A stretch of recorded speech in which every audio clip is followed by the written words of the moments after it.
Welcome to Estherpreneur, a podcast for entrepreneurs and leaders doing business and life God's way. Each week, we discuss biblical and practical tips to improve your mind, business, spirit, relationships, and finances. Listen along as I speak with special guests on how to thrive in all aspects of life. Hi, I'm Edna. Like many of you, I wear many hats. I'm a military wife, mother, author, certified John Maxwell business and executive coach, trainer, and founder of Favor and Wealth, where we help the good guys win. So tune in as we bring on the light. Well, hello, everyone. Thank you for tuning in to the Estherpreneur podcast, where we're building our businesses on a foundation of all things biblical wisdom and, of course, service. I'm your host, Edna Harding, and today we're diving into a crucial topic, and that is sales. Now, for those of you guys who started with me a while back, I'm talking about 2006, okay? You know that my passion and my heart has always been sales. Sales has been my lane from the get go. It's something that I love talking about. Something that I enjoy doing. It's something that I am good at. And part of the reason why I think I'm really good at sales is because I'm a really good evangelist. Okay, you're like, I'm not following Edna. What do you mean? What does evangelism have to do with sales? Well, let me tell you, my friends, evangelism is sales. Okay, so this episode's going to be awesome. I think you are going to like the similes or metaphors I'm going to be using. I don't even know if I'm using the right terms, essentially, but basically the biblical analogies that's going to basically blend both sales and evangelism together. All right? You guys ready? All right. So, how can we approach sales in a way that's not only effective, but also glorifying to God? Okay, so we're going to talk and walk through a sales process based on timeless principles, which we will integrate biblical wisdom and into each step. Okay, so if you've been wondering how do we align our sales process with the Bible, stay tuned. This episode is for you. Now, as for those of you guys who are just joining in and you've never heard me before, my name is Edna Harding. I'm the founder of Favor and Wealth. I'm a growth strategist, both business and personal growth, utilizing timeless wisdom and timely methods. And so, if you are looking for ways to incorporate the wisdom that come from God into your business, this is the right place for you. So let's go ahead and get started, okay? Let's get started with the basic. So let's talk about the typical buying process. Now, for those of you guys who hired me one-on-one, you know that I talk about this, especially as a foundation for the sales, because you need to understand what the typical buying process is. But instead of focusing on just the sales tactics, we're going to talk about it in a way that serves and bless others right from the start, okay? So let's look at Proverbs 11:25. It says, "A generous person will prosper. Whoever refreshes others will be refreshed." And that's our first step, approaching sales with a spirit of service, okay? Sales is a service. Let me say that again. Sales is a service. Okay. The first step in identifying a need is the first step in identifying a need. The first step in sales is identifying a need. Sorry, guys. I think I ate too much of these. By the way, guys, I'm going through like a nutrition kick. So I'm trying to eat a lot of protein, a lot of healthy, what do you call those? My gosh, my brain so like antioxidants and things like that. And what's that word? Oh my God, super greens, like green foods, super green foods. Am I even saying this right? Oh my gosh, my nutritionist is going to kill me. Anyway, so I'm eating a lot of those and I have so much energy sometimes. I think faster than I speak. So just bear with me. I'm recording this in the afternoon. Normally, I'm an early person, but today I was working on a few projects that for my clients. And so, Anyway, I'm saying all this. Just bear with me today, guys. Just know that I'm trying my best here. Okay, so let's again get back on track. The first step is to identify a need. Basically, you need to identify a problem you can genuinely solve. But rather than seeing this as a way to just make a sale, you gotta think of it as an opportunity to serve. Now, like, oh, that's so lame, that's so cliche. And now I'm telling you guys, you have to really look at it as if you are truly solving problems for your customer. Because when you offer a solution with the intention of helping, it changes everything. And remember in Proverbs 11:25, it says, when you refresh others, God will refresh you. We're not called to chase transactions, we're called to serve, okay? So let's move from seeing customers as numbers to seeing them as people with real needs that we can meet. Okay. I remember before when I started in sales, I remember my manager, Rick, was like saying, it's all contact sport. It's a contact sport. The more people you contact, the more people will say no. The more people will say yes. Or yeah, the more people will say no, and eventually someone will say yes or something like that. Oh my gosh, it's been a while. But and it's even in the digital marketing space, right? They know that about 1 to 3%, 5% at most will say yes to you. And so it's a contact sport. The more fish they put into the net, so they pay for 1,000 attendees and they know 1% or 3% is going to convert. That's going to equate that they want to make sure that the ROI based on the advertising spend is worth, that 1 to 3%. Does that make sense? So what am I saying this? It's not about numbers. That's the opposite of the world systems versus God systems. You cannot look at customers as numbers or as revenue. Do you guys hear me? Oh my gosh, I hope you're hearing me by way of the Spirit. You cannot look at your customers as numbers or dollar signs. You have to look at them as people with real needs that we can meet. Okay? All right. Hope that got into your brain. Okay. I feel the oh my goodness, I feel the spirit of God right now. Okay, number 2. Let's talk about fine-tuning your solution. Okay, Philippians chapter 1 verse 9 to 10 encourages us to grow in knowledge and in depth of insight so that we can discern what is best. You know what? Fine-tuning is about listening. You got to listen to God's wisdom and the unique needs of the person you're speaking to. What specific problems are they facing? How can your product or service meet that need in a way that truly makes a difference? Right? You got to think of it like Jesus meeting each person where they were and giving them exactly what they needed. He didn't give them what they wanted. He gave them what they needed. And what is that the opposite of?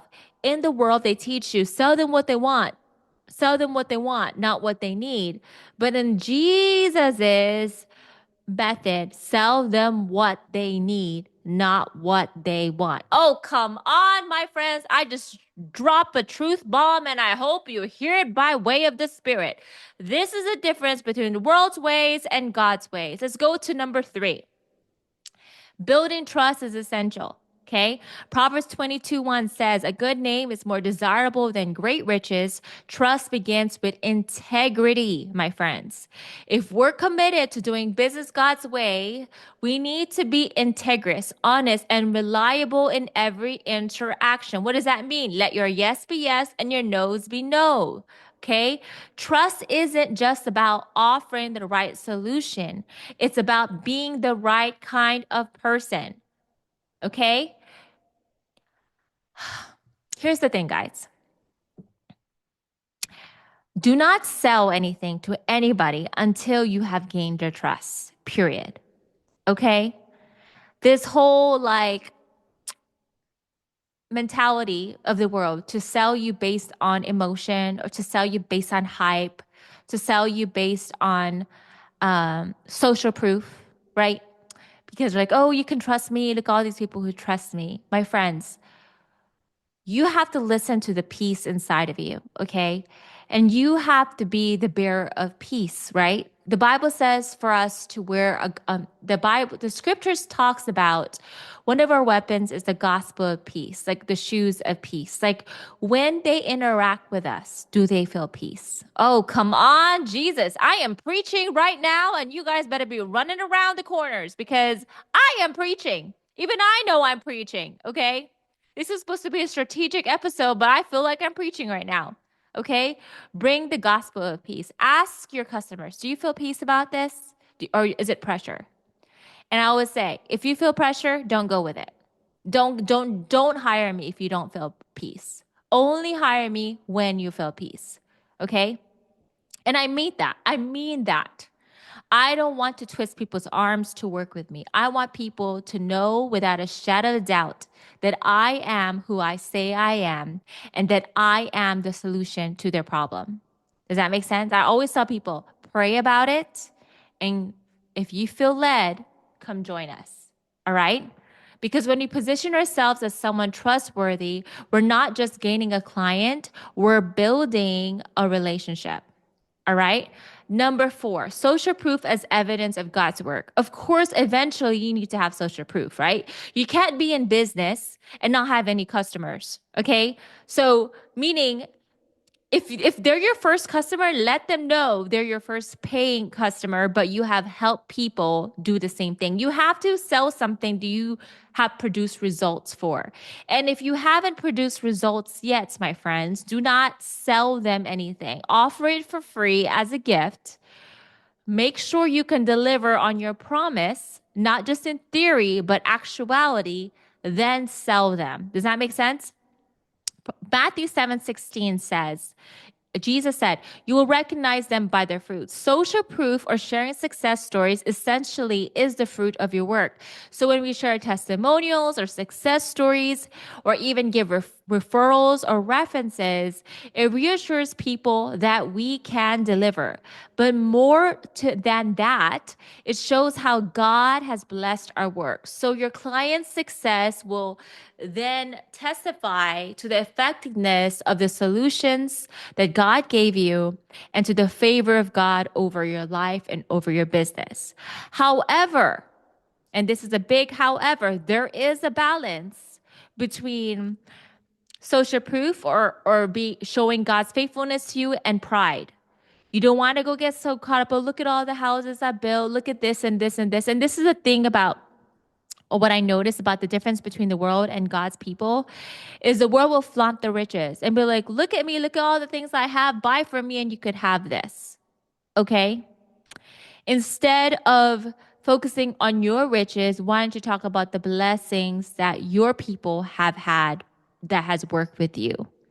And mind you, my friends, not everything has to be materialistic.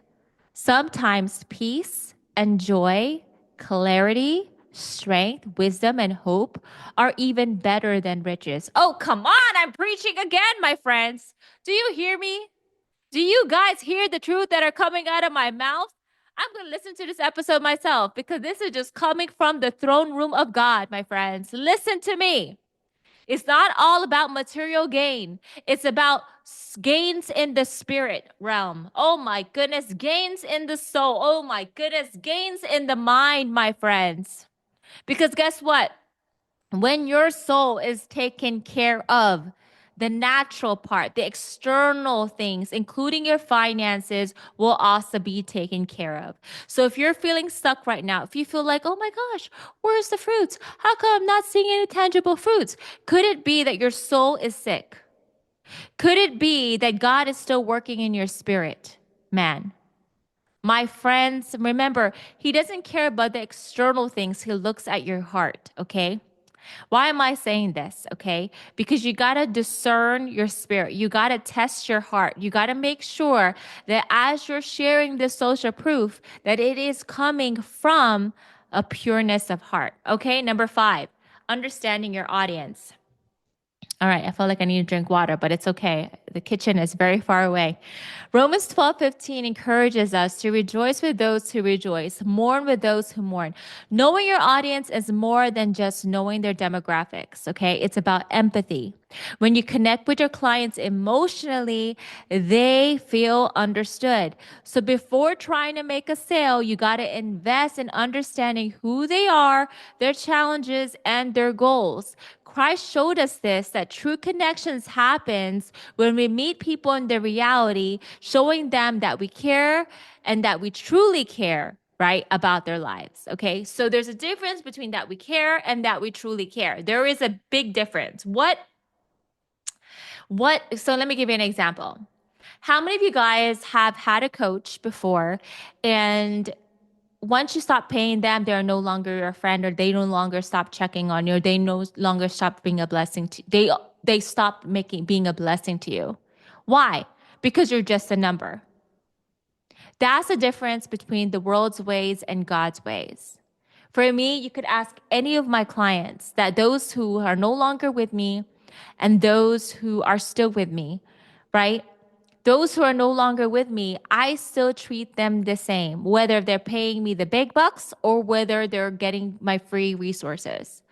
Even the clients that I'm working with now, the ones that said no to me and didn't want to work with me, I still treat them the same way. I'm not going to treat them differently because they can't afford me or because they said, no, I don't think I want to work with you. Like, those things doesn't affect my heart or my action towards you. However, if there's a lack of integrity, if there's some sort of abuse, if there's some sort of lies, then yes, I will not cut you off, but I will distance myself from you because I don't have time for that, right? So anyway, my point is, be the same person regardless of who is around you, okay? I'm the same way, for example, I'm the same way to my family as I am the same way with my customers and my friends. I'm the same Edna. I'm still goal driven. My husband sometimes he is like, oh, you got your business mode on. And I'm not doing it on purpose. It's just my nature because I am the same person. I am what I am, like Jesus said, all right? Number 6, present with clarity and purpose. Next, we have to present our solution with clarity and purpose. Habakkuk 2:2 says, write the vision and make it plain on tablets so he may run who reads it. Just like Habakkuk was instructed to make the vision clear, we need to ensure that our presentation of the solution is straightforward. Because when we speak clearly, we can show how we can solve clients' problems clearly, right?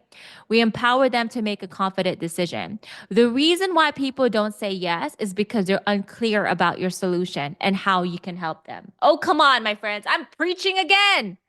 Do you have clarity in your presentation about your solution? Which is why I'm such a big, big, big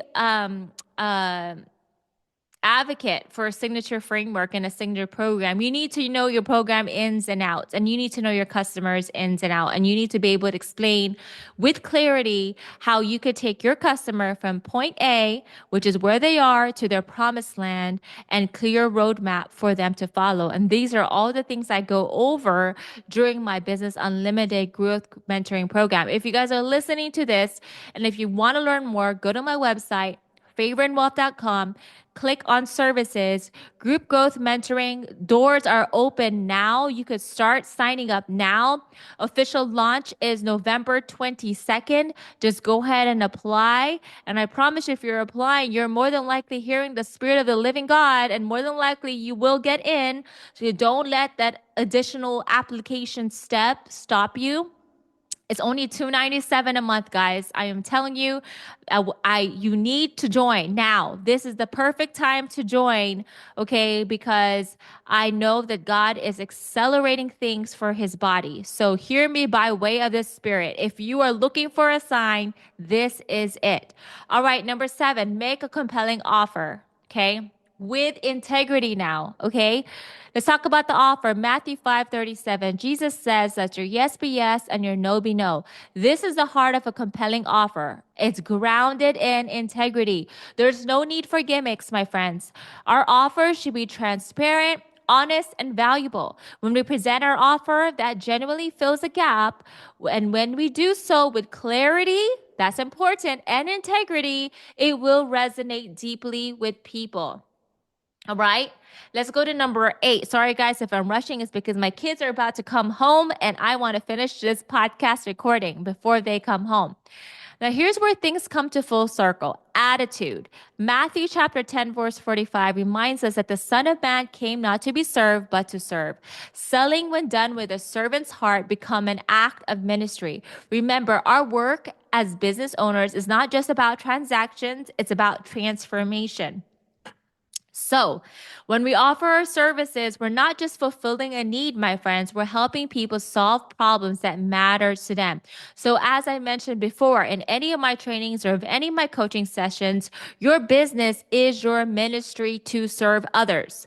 I don't look at my business as a business. It is a business. Yes, I have to make profit, and yes, I have to generate income, but my goal ultimately is to serve people with my giftings and the solutions that God gave me for their business. All right.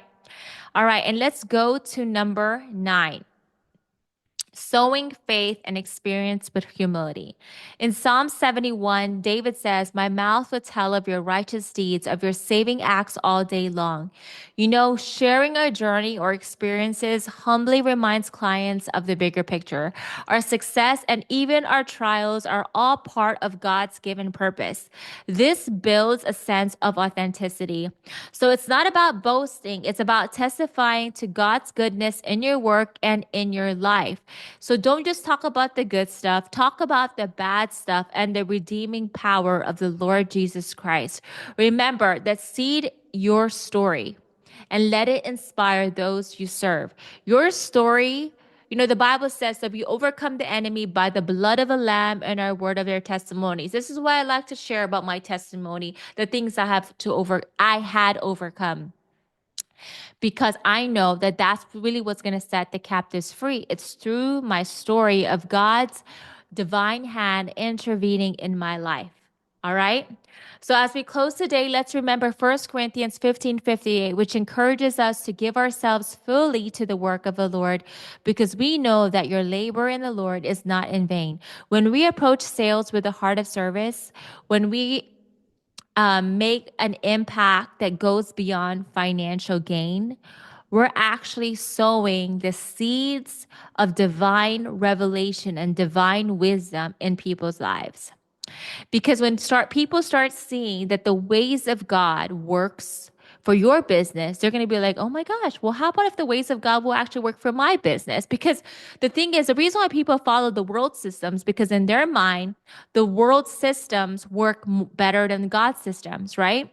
And so my challenge for you today is utilize these principles from the Bible and apply it to your business. Pray over your sales process, ask God for wisdom, and remember that when you serve others with integrity and then incorporate the ways of God into your day-to-day sales and business operations, you're bringing his kingdom to earth. You're actually manifesting the kingdom government on earth through your business. All right? I know I could go on with that and teach a whole new hour regarding that.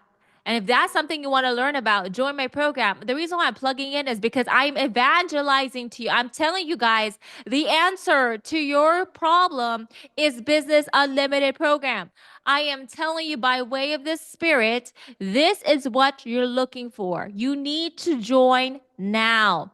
All right. So again, if you enjoyed today's episode, I encourage you to subscribe to the Estherpreneur podcast for more insights and biblical wisdom for business. If you're interested in learning more, you can also download our free resources or join our community of faith-driven entrepreneurs, all on my website, favorinwealth.com. Thank you for joining me today. Remember, you're not just running a business, you're building an impact to the kingdom of God. Well, blessings, my friend, and until next time, keep shining.